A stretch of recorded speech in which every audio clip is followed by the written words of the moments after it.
जैसे श्री ब्रह्मा जी, श्री विष्णु जी, श्री शिव जी को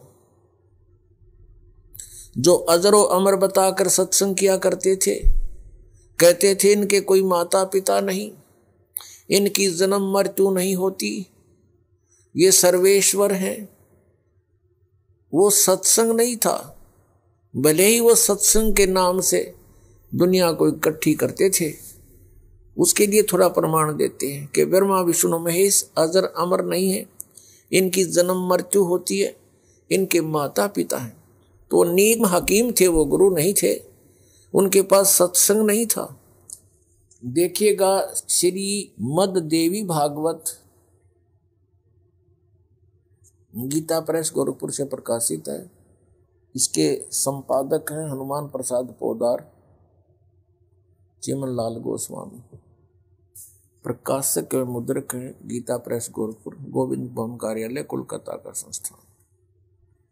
इसके 123 पृष्ठ पर सारा कंसेप्ट क्लियर हो जाता है।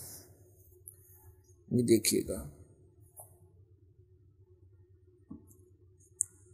तीसरा स्कंद, ये लिखा, तुम शुद्ध स्वरूपा हो। भगवान विष्णु अपनी माता दुर्गा की महिमा कह रहे हैं, तुम शुद्ध स्वरूपा हो, यह सारा संसार तुम्ही से उद्भासित हो रहा है।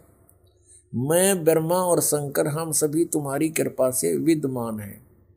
हमारा आविर्भाव माने जन्म और तिरोभाव माने मृत्यु हुआ करता है। हमारा जन्म और मृत्यु होता है, केवल तुम ही नित्य हो, जगत जननी हो, प्रकृति और सनातनी देवी हो।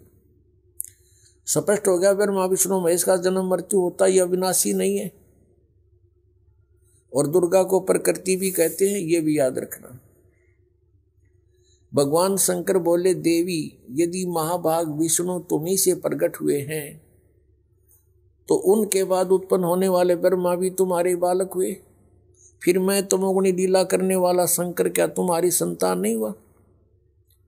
अर्थात मुझे भी उत्पन्न करने वाली तुम ही हो शिवे। संपूर्ण संसार की सृष्टि करने में तुम बड़ी चतुर हो।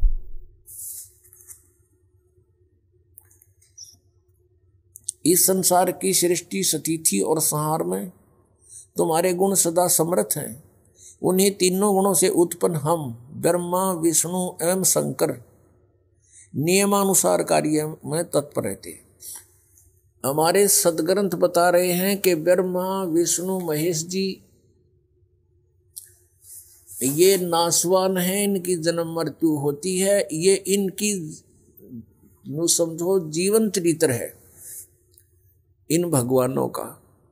इनकी माता दुर्गा जी है और पिता इनका ज्योत निरंजन काल है, और ये स्वयं स्वीकार कर रहे हैं कि हमारा जन्म मृत्यु होता है, आप हमारी माता हो, दुर्गा को कह रहे हैं। इस श्रीमद् देवी भागवत यानी देवी पुराण ने स्पष्ट कर दिया, नंबर 1 ब्रह्मा विष्णु महेश नासवान है, नंबर 2 दुर्गा इनकी माता है, रजगुण ब्रह्मा सतगुण विष्णु तमगुण शिव जी, ये तीसरा कंसेप्ट क्लियर किया। चौथा ये कर दिया कि ये केवल नियमित कार्य ही कर सकते हैं, ये किसी के संस्कार को यानी अच्छे को या बुरे को कम या ज्यादा नहीं कर सकते।